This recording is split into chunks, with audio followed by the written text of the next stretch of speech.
It's story time, motherfuckers. What's going on, y'all? It's your boy Blizzle Brasco, baby. And it's story time. The series where I tell y'all a crazy ass Blizzle story. You enjoy some Black Ops 3 gameplay in the background. You're actually looking at, is Blizzle playing hardcore? Damn. That's right. You see it right. Ain't no HUD, motherfuckers. I'm playing hardcore. Hardcore team deathmatch on Exodus. I'm using the XR2. I believe this was back when I was trying to get my gold challenges for this motherfucker, man. You know what I'm saying? But yeah, I'm playing hardcore. That's right.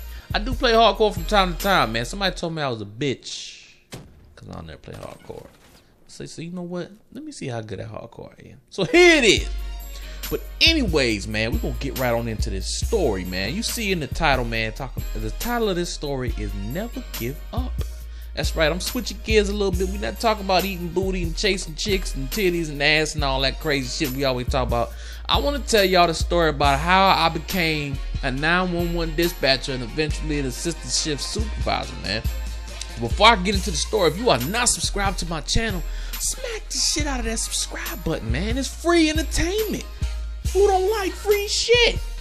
So anyways, man, I want to tell y'all a story about how I became a 911 dispatcher because it wasn't easy at all. It was not easy. It was something that I got frustrated with and almost gave up on, actually. But it's just sit back and relax, man. I hope y'all got your popcorn and shit ready to go. Now, I mean, so I've been a 911 dispatcher for, god damn it,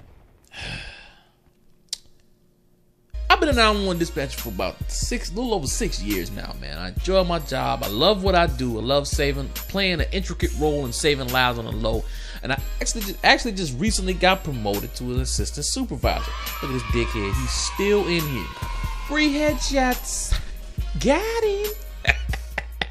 But anyways, man, I love what I do. So obviously 6 years from today, prior would have been 2010, but I actually applied for my job in 2008. It was the first time that I applied.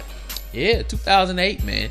So this is a long, rigorous process getting hired to be a 911 dispatcher. So I applied for the job and I did everything they asked me to do. Got my fingerprints, background, all that good stuff, man, so they can make sure I wasn't no criminal and all that shit. You know what I'm saying? So they called me and they were like, hey, you know, Mr. we want you to come. And y'all thought I was gonna tell y'all my last name. You goddamn right I ain't telling you my last name. But anyways, yeah, they were like, yeah, we want you to come down. We got your application, everything looks good, background checked out. I want you to come take this test. It's a series of tests. So I was like, okay, cool. Now, I had never taken like a test for a job before. I mean, all my jobs I had before that was sales. Like, no test with that shit. Motherfucker, either you can sell or you can't. So I went down there and it was me and it was about 20 other people, man. And we took the test, and after the first part of the test, we all waited in this little room with each other. It was real intimidating. We was all just staring at each other and this and that and the third. And she came in, the lady came in that administered the test, and she pulled me and another girl out of the room and told us that we didn't pass the test and that we had to leave. And I was like, are you serious? She was like, yeah, you have to wait 6 months. Where you going? Another free headshot for your boy. Speed camo, baby. She's like, yeah, you gotta wait 6 months to apply again and whatever. And I'm just like, man, fuck that. Obviously, I can't do this shit because I can't pass this easy little test. So I'm gonna do something else in my life, man. Maybe this ain't for me. So I went and I worked for the cable company for a year and a half. And that job was okay. I mean, it was all right. The hours were okay. I mean, I just wasn't happy. I was making good money, but I wasn't happy. You know what I'm saying? So about a year and a half passed by, and I said to myself, you know what? I really want to do that dispatch job. Like, I wanted to join the military fresh out of high school, but I couldn't, man. Some things prohibited me from joining the high school. Some things prohibited me from joining the military, so I couldn't join the military. I couldn't do my part, man, in serving the country. So I said, what better way to serve? I can serve the community I grew up in. Fuck it. So I said, you know what? I'm going to apply for this job again, and I'm going to take this test again. So I applied again, and I went, and I took the test, and I passed the test this time. I passed it with flying colors, according to the people. So after the next day, after I took the test, they called me. They're like, hey, Mr.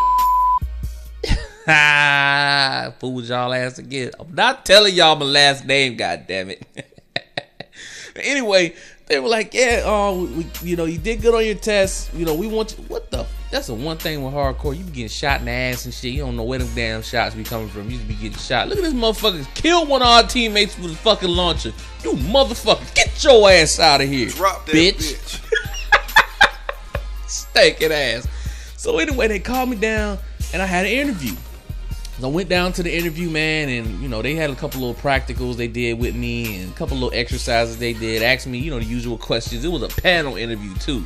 For those of y'all never had a panel interview, it was like 6 or 7 motherfuckers all in a room with me. Look, if it wasn't for my kinetic arm, that motherfucker would have blew my goddamn head off just now. Stupid ass teammates.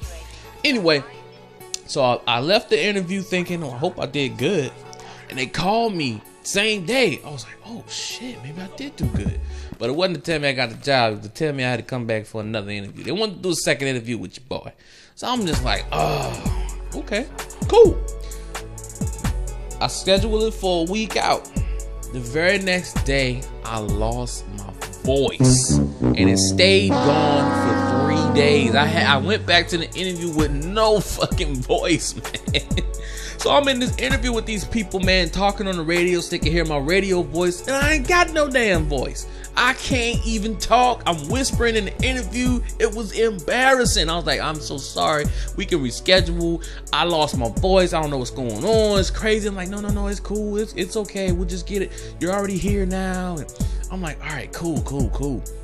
So I left there. As soon as I left there, I went to the hospital, man. Come to find out that your boy had strep throat. That's why I lost my voice. That was the craziest. I had strep throat, man. Like, I was really fucking sick.